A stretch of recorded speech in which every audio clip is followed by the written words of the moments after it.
Hello everyone, welcome to Deepshikha hires academy.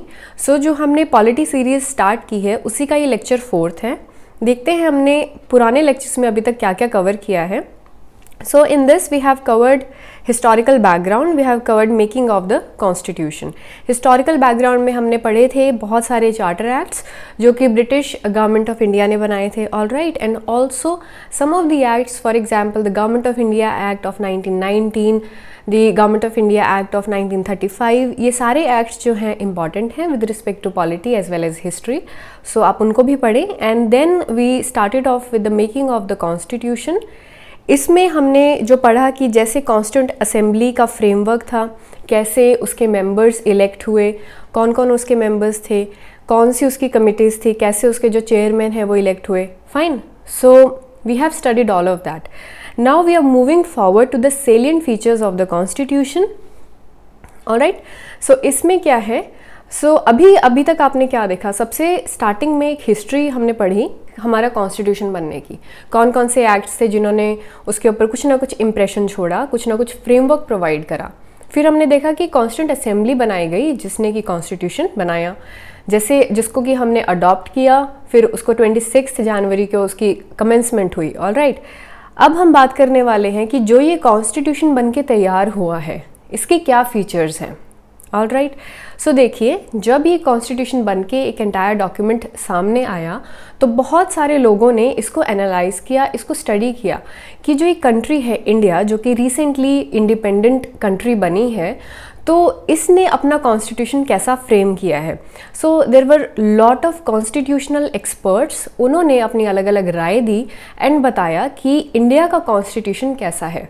Fine, and उन्होंने भी बताया, एंड साथ में जो खुद कॉन्स्टिट्यूंट असेंबली के जो मेंबर्स थे उन्होंने भी अपने अपने जो डिसीजंस थे वो दिए कि हमारा कॉन्स्टिट्यूशन किस तरीके का फ्रेम हुआ है।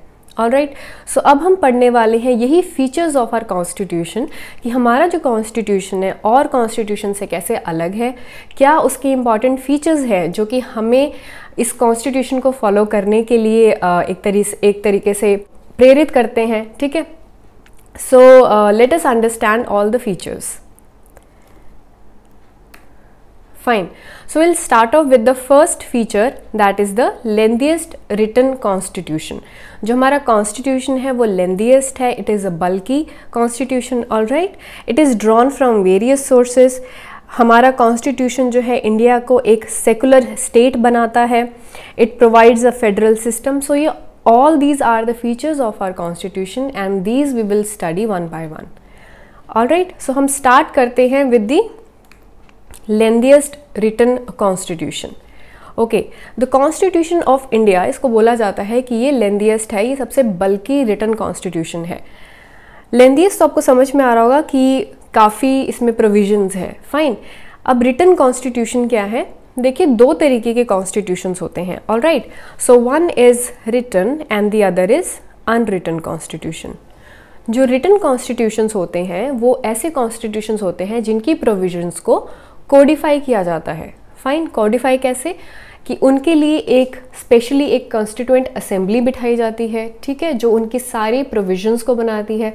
Fine, and then all those provisions को एक प्रॉपर फ्रेमवर्क के थ्रू कोडिफाई किया जाता है कि यस, अभी आ रहे हैं यूनियन एंड स्टेट्स, फिर आ रही है citizenship, then there is fundamental rights, DPSPs। तो एक पूरा एक डॉक्यूमेंट तैयार होता है, उसको बोलते हैं रिटन कॉन्स्टिट्यूशन। हर चीज़ उसमें कोडिफाई होकर आती है। ऑल राइट, जो अनरिटन कॉन्स्टिट्यूशन होता है उसमें जो है कोडिफिकेशन नहीं होता है। यहाँ पर भी लॉज होते हैं, रूल्स होते हैं, पर they are not in a proper framework. उसको बनाने के लिए कोई कंस्टेंट असेंबली नहीं बैठी है, ठीक है, वो डेली बेसिस पे एक कॉन्स्टिट्यूशन जो है लॉज के रूप में अपने आप बनता रहता है। ऑल राइट, तो ये जो है, this is the difference between a written constitution and an unwritten constitution. Fine, अब जो है रिटन कॉन्स्टिट्यूशन है उसके एग्जाम्पल्स क्या हैं?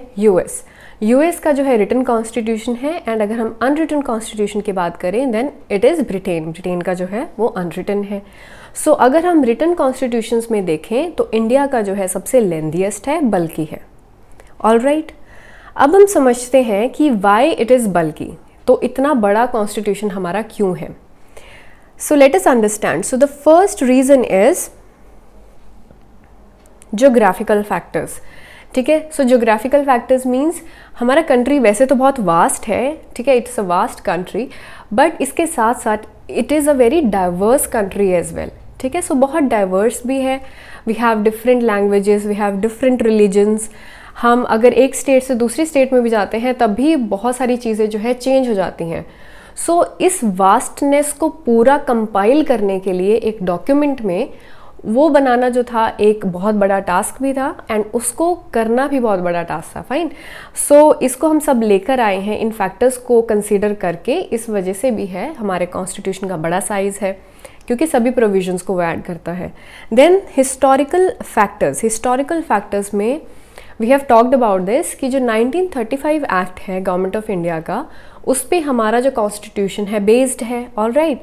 एंड हमने ये बात भी करी थी कि जो गवर्नमेंट ऑफ इंडिया एक्ट आया था 1935 का, वो ऑलरेडी ही एक बहुत बल्कि एक्ट था, ठीक है। सो जो उसका जो स्ट्रक्चरल पार्ट है वो सारा एज इट इज़ हमारे कॉन्स्टिट्यूशन में है, तो इस वजह से भी जो हमारा कॉन्स्टिट्यूशन है वो बल्कि हो जाता है।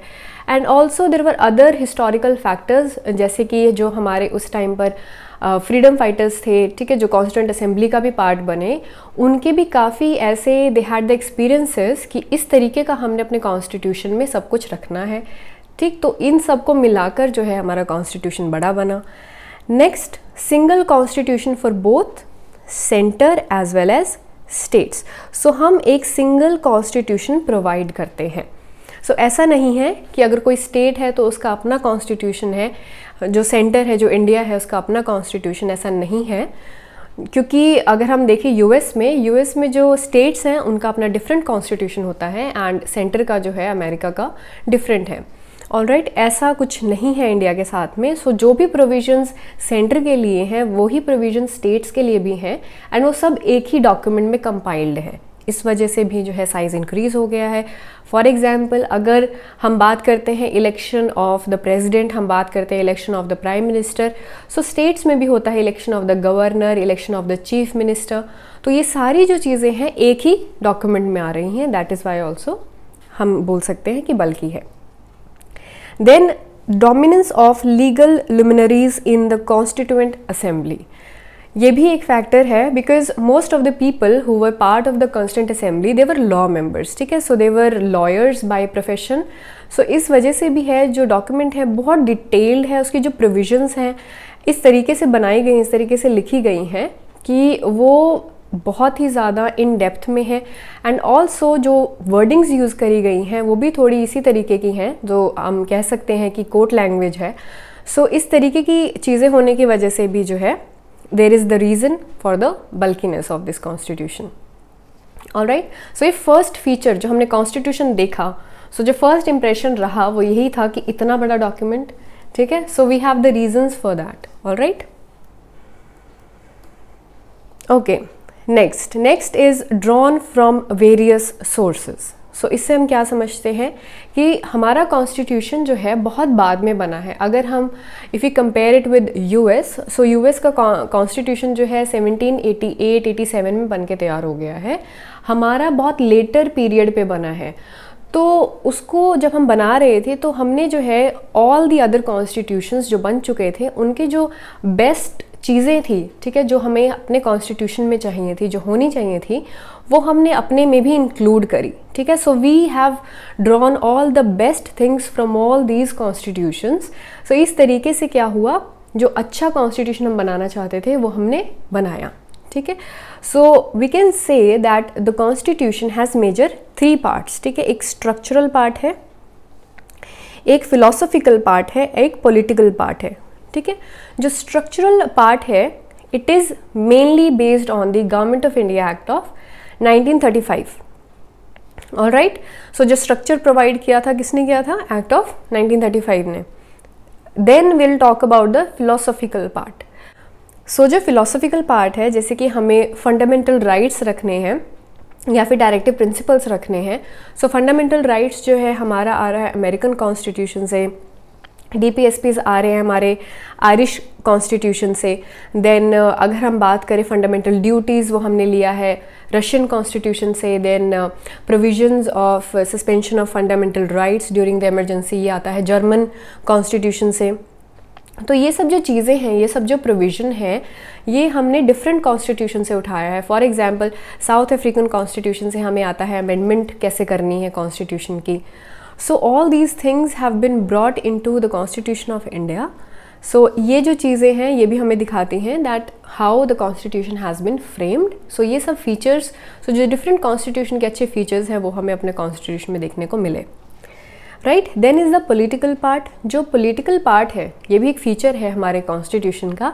It is based on the British constitution. ठीक है, ये किस पे बेस्ड है? ब्रिटिश कॉन्स्टिट्यूशन पे। जैसे कि ब्रिटेन की एक कैबिनेट गवर्नमेंट है, fine, then executive and legislature में कैसा रिलेशन होना चाहिए, ये सब चीज़ें हमने किससे ली हैं? ब्रिटेन के कॉन्स्टिट्यूशन से सीखी हैं। ठीक, सो फर्स्ट ऑफ ऑल क्या इंप्रेशन रहा? सो पहली बार जो कॉन्स्टिट्यूशन है हमने देखा कि वो लेंदी है। सेकेंडली हमने क्या देखा? That it is been compiled from the various sources. जो अलग अलग सोर्सेज थी, जो ऑलरेडी कॉन्स्टिट्यूशन एग्जिस्ट कर रहे थे, उनकी जो बेस्ट चीज़ें थी वो इस कॉन्स्टिट्यूशन में ली गई। ऑलराइट, देन हमें जो थर्ड फीचर जो हमें समझ में आया कॉन्स्टिट्यूशन का, वो है blend of rigidity and flexibility. Now इसको समझने के लिए हम पहले जानते हैं what is rigid constitution and what is a flexible constitution. ठीक है, अगर कोई चीज़ रिजिड होती है तो उसका क्या मतलब है? उसका मतलब ये है कि उसको चेंज करना उतना ही मुश्किल है, फाइन। एंड इसी तरीके से अगर कोई फ्लेक्सिबल है तो इट इज़ ईजिली बेंडेबल, उसको चेंज करना ईजी है। बिल्कुल सेम वैसे ही if there is a constitution which requires a special procedure for its amendment. Amendment क्या होता है? चेंज करना। अगर किसी कॉन्स्टिट्यूशन को चेंज करने के लिए एक स्पेशल प्रोसेस आपको चाहिए, ठीक है, उसमें कुछ कंडीशंस लगी हैं, अगर वो कंडीशंस मीट होंगी तभी आप उसको चेंज कर पाएंगे। ऑलराइट, सो अगर ऐसा होता है तो उसको हम क्या बोलेंगे कि अमेंडमेंट करना बहुत डिफ़िकल्ट है, तो उस कॉन्स्टिट्यूशन को बोला जाता है रिजिड कॉन्स्टिट्यूशन। इसका एग्जाम्पल है यूएस। सो जैसे मैंने बात करी कि यूएस का कॉन्स्टिट्यूशन बन के तैयार हो जाता है 1787-88 के अराउंड। ठीक है, इतना पुराना कॉन्स्टिट्यूशन है यूएस का। एंड उसमें अगर हम अमेंडमेंट्स देखें तो हुई हैं अराउंड 27 अमेंडमेंट्स। 27 टाइम्स जो है this constitution has been amended, US constitution. तो इतने सारे सालों में सिर्फ 27 अमेंडमेंट्स। सो इससे क्या पता चलता है? That US constitution is a rigid constitution, it is very difficult to change it, amend it. Alright, then उसके अलग क्या है? A flexible constitution. Flexible constitution is one that can be amended in the same manner as ordinary laws are made. Parliament में ordinary जो laws बनाए जाते हैं वो सिंपल मेजॉरिटी से बनाए जाते हैं। जितने लोग आते हैं उनमें से जो ज़्यादा वोट रहेगी वो चीज़ वहाँ पर पास हो जाएगी। ठीक है, सो इसी तरीके से अगर फॉर एग्जांपल आपको कॉन्स्टिट्यूशन अमेंड करना है, जितने मेंबर्स हैं सिंपली आप पूछिए कि are you in the favour और यू आर अगेंस्ट। अगर फेवर में ज़्यादा होंगे तो आपका वो पास हो जाएगा amendment. All right, so this is very easy to do. So इसके लिए कोई कंडीशंस नहीं है, जितने लोग हैं वो वोट करें एंड इट इज़ डन। जैसे ऑर्डिनरी लॉज जो लॉज हैं वो पार्लियामेंट में पास होते हैं। सो उस कॉन्स्टिट्यूशन को बोला जाएगा फ्लेक्सिबल कॉन्स्टिट्यूशन, जिसकी अमेंडमेंट करना बहुत ईजी है। इसका एग्जाम्पल है यूके। फाइन, सो जो ब्रिटेन का कॉन्स्टिट्यूशन है इट इज़ फ्लेक्सिबल, उसको अमेंड करना ईजी है। ऑलराइट, सो नाउ अब इंडिया का कॉन्स्टिट्यूशन जो हमारे सामने आया, जब हमने इंडिया का कॉन्स्टिट्यूशन पढ़ा तो हमें क्या पता चला? क्या ये रिजिड है या ये फ्लेक्सिबल है? सो ये क्या है? The constitution of India is neither rigid nor flexible but a synthesis of both. इसका क्या मतलब है कि जो इंडिया का कॉन्स्टिट्यूशन है ना तो वो पूरा रिजिड है ना ही वो पूरा फ्लेक्सिबल है। ऐसा नहीं है कि उसके सारे प्रोविजंस को आप सिंपली किसी एक लॉ की तरह चेंज कर दें, और ऐसा भी नहीं है कि आप जैसे यूएस का कॉन्स्टिट्यूशन है तो आप बहुत ही मुश्किल से जो कंडीशंस मीट होंगी उनसे आप उसको चेंज करें। So we have a synthesis of both. इसका क्या मतलब है कि कॉन्स्टिट्यूशन ऑफ इंडिया में कुछ प्रोविजंस ऐसी हैं जिनको चेंज करना मुश्किल है, ठीक है, एंड कुछ प्रोविजंस ऐसी हैं जिनको चेंज करना ईजी है। सो इस चीज़ में हम क्या बोल सकते हैं कि हमारी कुछ प्रोविजंस जो हैं they are amended by a special majority. Special majority वही है जिसमें हमें कुछ कंडीशंस लगती हैं, अगर वो कंडीशंस मीट होती हैं then only you are able to do it. Then there are also some provisions of the constitution which can be done by simple majority of the parliament in the manner of ordinary legislative process. तो हमारा दोनों का mixture है, so we can say we have a blend of rigidity and flexibility. So ये भी एक feature है constitution का. All right, so first lengthy, second drawn from various sources, third blend of rigidity and flexibility.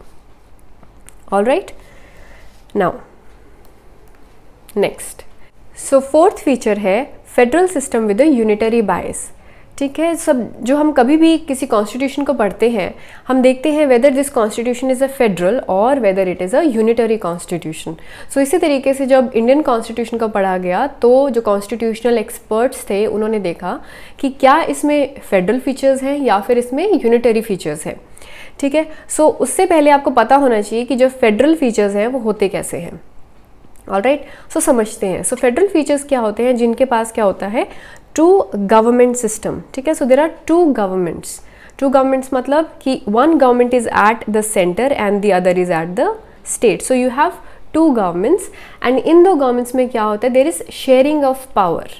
ठीक है, there is division of power. कुछ power जो है सेंटर के पास है, कुछ स्टेट के पास है एंड वो दोनों जो है अपनी गवर्नमेंट्स चलाते हैं. सो इस तरीके का अगर सिस्टम हमें किसी कॉन्स्टिट्यूशन में लिखा हुआ दिखे तो हम कहेंगे कि ये कॉन्स्टिट्यूशन एक फेडरल कॉन्स्टिट्यूशन है. ऑलराइट, नेक्स्ट फीचर क्या है, डिवीजन ऑफ पावर, जो हमने बात करी है कि जो ऑर्गन्स हैं उनमें डिवीजन ऑफ पावर होनी चाहिए. देन रिटन कॉन्स्टिट्यूशन, ये तो हमने पहले ही बात कर ली है कि जो हमारा इंडियन कॉन्स्टिट्यूशन है प्रॉपर कॉडिफाइड है, सो ये एक रिटन कॉन्स्टिट्यूशन भी है. सुप्रीमेसी ऑफ द कॉन्स्टिट्यूशन, ये भी सच है. ये हम कैसे समझते हैं, for example you have centre and states, पर जो सेंटर एंड स्टेट्स हैं उनसे भी ऊपर क्या है, कॉन्स्टिट्यूशन. जो पार्लियामेंट है उससे ऊपर कॉन्स्टिट्यूशन है, जो स्टेट लेजिस्लेटिव असेंबली है उससे भी ऊपर कॉन्स्टिट्यूशन है. सो किसी भी फेडरल सिस्टम में कॉन्स्टिट्यूशन की सुप्रीमेसी होती है, किसी लॉ मेकिंग जैसे किसी पार्लियामेंट जैसी अथॉरिटी की सुप्रीमेसी नहीं होती है. सो इसी तरीके से जो इंडियन कॉन्स्टिट्यूशन है उसमें किसकी सुप्रीमेसी है, कॉन्स्टिट्यूशन की है. That is why it is a federal feature. Okay, then rigidity of the constitution, ये भी हमने देखा है कि हमारा इंडियन कॉन्स्टिट्यूशन थोड़ा रिजिड है थोड़ा फ्लेक्सिबल है, तो रिजिड भी है तो ये भी एक फेडरल फीचर है. Then independent judiciary, yes that is also true. हमारी जुडिशरी जो है इंडिपेंडेंट है, it is not dependent on the parliament. ठीक है, या फिर किसी और के ऊपर किसी और ऑर्गन के थ्रू ये अपनी जो अथॉरिटी नहीं लेकर आती है. It is deriving its authority from the constitution. So we have independent judiciary. Then bicameralism, that is the two houses of the government. We have जो है हमारे पास पार्लियामेंट है, पार्लियामेंट में there is Lok Sabha, there is Rajya Sabha. जो राज्यसभा है that is council of states. ठीक है, सो काउंसिल ऑफ स्टेट्स मतलब वहाँ पर स्टेट्स का रिप्रेजेंटेशन भी होता है. सो बाईकैमरलिज्म भी एक फेडरल फीचर ही है. So these are all the federal features. हमने देखा कि सारे फेडरल फीचर्स हैं. फिर हमने देखा इंडियन कॉन्स्टिट्यूशन में भी सारे हैं, तो हमने कहा कि यस इंडियन कॉन्स्टिट्यूशन के पास फेडरल फीचर्स हैं. सो इंडियन कॉन्स्टिट्यूशन फेडरल है. ठीक है, बट देन हमने क्या देखा कि उसमें कुछ क्या है, यूनिटरी फीचर्स भी हैं. सब हम समझते हैं कि पहले यूनिटरी फीचर्स होते क्या हैं. All right, so unitary features are first a strong centre. All right, so अगर एक स्ट्रॉन्ग सेंटर होता है, अगर हम सेंटर एंड स्टेट्स की बात करें, सो जो ज़्यादा स्ट्रॉन्ग है वो है centre. Fine, that we know. So इसी तरीके से अगर स्ट्रॉन्ग सेंटर किसी कॉन्स्टिट्यूशन में दिखाया गया है वो एक यूनिटरी फीचर है. Then single constitution, yes we have a single constitution, it is also unitary feature. Single citizenship, ऐसा नहीं है कि सेंटर में आपकी अलग है सिटीजनशिप एंड देन स्टेट के आप अलग सिटीजन हो, जो कि अमेरिका में है. यूएस में आपकी अमेरिकन सिटीजनशिप अलग है एंड अगर आप किसी स्टेट में हैं, फॉर एग्जांपल अगर आप टेक्सास से हैं तो आप वहाँ के अलग सिटीज़न हैं. ठीक, सो ऐसा भी नहीं है, हमारे पास एक सिंगल सिटीजनशिप है जो कि क्या दिखाता है, ये एक यूनिटरी फीचर है. ये भी हमने अपने कॉन्स्टिट्यूशन में पाया. Alright, then appointment of state governors by the centre. अब देखिए जो सेंटर है वो क्या कर रही है, स्टेट का जो टॉप अथॉरिटी है उसको खुद ही अपॉइंट कर रही है. तो जो भी चीज़ जो है सेंटर को स्ट्रॉन्ग दिखाती है वो क्या शो करता है कि ये एक यूनिटरी फीचर है. Alright, then will talk about all India services. All India services जिसके लिए आप प्रिपेयर कर रहे हैं, ठीक है, इसमें आती है IAS, IPS, IRS. ठीक है, all these all India services, इनको कौन अपॉइंट करता है, ये क्या है, कि किसी भी एडमिनिस्ट्रेशन, अगर ये स्टेट में अपॉइंट होंगे तो उसकी जो एडमिनिस्ट्रेटिव बॉडी है उसके हेड होते हैं, राइट। सो इनको कौन अपॉइंट कर रहा है? सेंटर अपॉइंट कर रहा है, ठीक है। सो ये भी चीज़ क्या दिखा रही है? सेंटर को ही स्ट्रॉन्ग दिखा रही है। सो इस तरीके के जो फीचर्स हैं, जैसे जो हमने देखे अभी, ये सब किसके होते हैं? यूनिटरी कॉन्स्टिट्यूशन के होते हैं। Then again there is emergency provisions. Emergency provisions भी जो है सेंटर को ज़्यादा अथॉरिटी देती हैं, स्टेट को कम, ऑलराइट। सो ये भी एक यूनिटरी फीचर है। सो हमने देखा कि हमारा कॉन्स्टिट्यूशन जब हम पढ़ने लगे उसमें हमें ना तो वो टोटली फेडरल था, ना ही वो टोटली यूनिटरी था। जबकि अगर हम बात करें यूएस के कॉन्स्टिट्यूशन की, वो एक फेडरल कॉन्स्टिट्यूशन है, और हम यूके के कॉन्स्टिट्यूशन की बात करें तो वो एक यूनिटरी कॉन्स्टिट्यूशन है, दोनों अलग। बट इंडियन कॉन्स्टिट्यूशन क्या था? उसमें फेडरल फीचर्स भी हैं एंड यूनिटरी फीचर्स भी हैं। सो उसको बोला गया it is a federal system with a unitary बायस, ठीक है, कि हम दोनों फीचर्स को रख रहे हैं। So we have a federal system with a unitary bias, उसमें कुछ यूनिटरी फीचर्स भी हैं। All right, so this was the fourth feature of our constitution, ठीक है। So first क्या था? lengthy, it is a lengthy constitution, then drawn from various sources। फिर उसके बाद में हमने क्या देखा? थर्ड हमने देखा कि rigid है या flexible है। फिर हमने जो फोर्थ पढ़ा है that is federal system with a unitary bias। So ये हुए अभी 4 features of our constitution। All right, so अब हम चलते हैं next। Then is जो कॉन्स्टिट्यूशन है वो क्या इस्टेब्लिश करता है? एक parliamentary form of government. Parliamentary form of government क्या होती है इसको समझते हैं सबसे पहले, ठीक है। जो पार्लियामेंट्री फॉर्म ऑफ गवर्नमेंट होती है उसमें क्या है? जो हमारा एग्जीक्यूटिव होता है, एक हमारा लेजिस्लेटिव होता है। एग्जीक्यूटिव क्या है? For example council of ministers, जो प्राइम मिनिस्टर कैबिनेट है, प्राइम मिनिस्टर काउंसिल है, वो एक एग्जीक्यूटिव हो गया जो कि हमारे जो डिसीजंस होते हैं पार्लियामेंट के उनको इम्प्लीमेंट करते हैं। देन दूसरा है लॉ मेकिंग बॉडी, लेजिस्लेटिव, ठीक है। जब ये दोनों बॉडीज आपस में कोऑर्डिनेशन से चलती हैं उसको हम क्या बोलते हैं? Parliamentary system.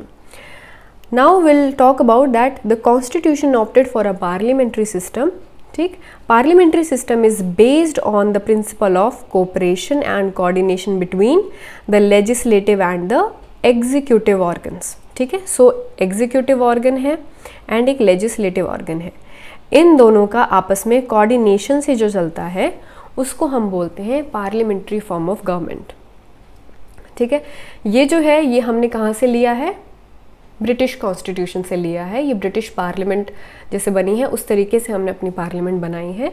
We have this feature, parliamentary form of government. Alright, then the presidential system. अब जो दूसरा सिस्टम होता है, एक तो पार्लियामेंट्री है, एक प्रेसिडेंशियल सिस्टम है। सो जो यूएस है उसके पास क्या है? Presidential system. उसमें क्या होता है? The doctrine of separation of power between the two organs. So यही जो दो ऑर्गन्स हम बात कर रहे हैं, एग्जीक्यूटिव एंड लेजिस्लेटिव, ठीक है, इनमें सेपरेशन ऑफ पावर है, इनमें कोई कोऑर्डिनेशन नहीं है। एग्जीक्यूटिव अपना अलग काम करते हैं, लेजिस्लेचर जो है वो अपना अलग काम करता है। इनमें देर इज़ अ सेपरेशन, इनके फंक्शनिंग में सेपरेशन है, ठीक है, इनके मेंबर्स अलग हैं। सो इसी तरीके से जो है हम प्रेसिडेंशियल सिस्टम भी जानते थे, हम पार्लियामेंट्री सिस्टम में जानते थे, but we opted for a parliamentary form of system. Alright, so then we have seen that in parliamentary form of system there is a collective responsibility of the executive to the legislature। जैसे कि हमने बात करी कि जो executive and जो legislature है, जो लेजिस्लेटिव बॉडी है, वो क्या करते हैं? आपस में कोऑर्डिनेशन से चलते हैं पार्लियामेंट्री फॉर्म में। तो इसी तरीके से जो एग्जीक्यूटिव है वो रिस्पॉन्सिबल रहता है लेजिस्लेचर को। लेजिस्लेचर क्या है? पार्लियामेंट को। जिस तरीके से हम जानते हैं जो हमारे काउंसिल ऑफ मिनिस्टर्स हैं, they are collectively responsible to the Lok Sabha. So अगर वो कुछ भी काम करेंगे कल को उनको कहाँ पे आंसर करना है? पार्लियामेंट में आके। आप कभी भी देख लिए कोई भी मिनिस्टर है, अगर वो कोई भी डिसीजन लेते हैं तो उनका क्या है? उनको जवाब देना होता है पार्लियामेंट में आके, ऑपोजिशन उनसे क्वेश्चंस पुट करते हैं। सो इस तरीके का जो सिस्टम है यही बोलते हैं कलेक्टिव रिस्पॉन्सिबिलिटी, कि जो एग्जीक्यूटिव है अगर वो कोई डिसीजन लेता है तो उसको क्या होगा? That person, that member will be responsible to the legislative body. So इसको हम बोलते हैं रिस्पॉन्सिबल गवर्नमेंट, ठीक है। सो ये भी पार्लियामेंट्री फॉर्म है। देन अब हम कह रहे हैं कि हमने ब्रिटिश पार्लियामेंट का जो है स्ट्रक्चर है वो फॉलो किया, but there are few differences. जो इंडियन पार्लियामेंट है, it is not a sovereign body like the British parliament, इसका क्या मतलब है, जो ब्रिटेन है उसमें पार्लियामेंट सोवरेन बॉडी है, वो एक अल्टीमेट पावर रखती है, ठीक है। ब्रिटेन की जो पार्लियामेंट है वो किसी भी लॉ को चेंज कर सकती है, वो कॉन्स्टिट्यूशन को कभी भी चेंज कर सकती है, तो वो एक सोवरेन, एक सुप्रीम बॉडी है। बट जो इंडियन पार्लियामेंट है वो ऐसा नहीं है। इंडियन पार्लियामेंट जो है it is under the constitution. So अगर मैं इंडिया के पर्सपेक्टिव में आपसे पूछूं तो क्या सॉवरेन बॉडी है इंडिया में? इंडिया में सॉवरेन है कॉन्स्टिट्यूशन, ठीक है। सो जो सुप्रीम अथॉरिटी है इंडिया की वो कॉन्स्टिट्यूशन है। जो अगर हम ब्रिटेन के साथ कंपैरिजन करें पार्लियामेंट का, तो ब्रिटेन की पार्लियामेंट ज़्यादा पावरफुल है as compared to Indian parliament, because Indian parliament जो है कॉन्स्टिट्यूशन के अंडर रहकर चलती है। Alright, next, Indian state has an elected head जो कि रिपब्लिक बोलते हैं जिसको, एंड ब्रिटिश स्टेट जो है वो क्या है, हेडेड बाय अ मोनार्की, ठीक है। क्योंकि वहाँ पर क्या है, अभी जैसे किंग चार्ल्स हैं, सो इसी तरीके से हेरिडेटरी चल रहे हैं वहाँ के हेड ऑफ स्टेट। बट जो इंडिया है उसमें क्या है, हमारा प्रेसिडेंट कैसे बनता है, हेड ऑफ स्टेट कैसे बनता है, through election. So we are a republic but they are a monarchy. All right, so ये भी जो है थोड़ा डिफरेंस है ब्रिटेन से इंडिया का। Fine, then membership of the ministers in the legislature. So these are membership जो है उसमें भी कुछ डिफरेंसेस है। फाइन, इसको हम और डिटेल में पढ़ेंगे आने वाले चैप्टर्स में। सो अभी आप इतना समझिए कि जो पार्लियामेंट्री फॉर्म ऑफ गवर्नमेंट है जिसमें एग्जीक्यूटिव एंड जो लेजिस्लेचर है वो एक कोऑर्डिनेशन से काम करते हैं, and also the executive is responsible to the legislature, ये सिस्टम हमने अपने कॉन्स्टिट्यूशन में रखा है, इसको हमने इंक्लूड करा है। All right, so this was about the 5th feature of our constitution. Okay, so हमने कौन कौन से फीचर्स अभी पढ़ लिए हैं। Lengthiest written constitution, it is drawn from various sources, blend of rigidity and flexibility, federal system with unitary bias and parliamentary form of government.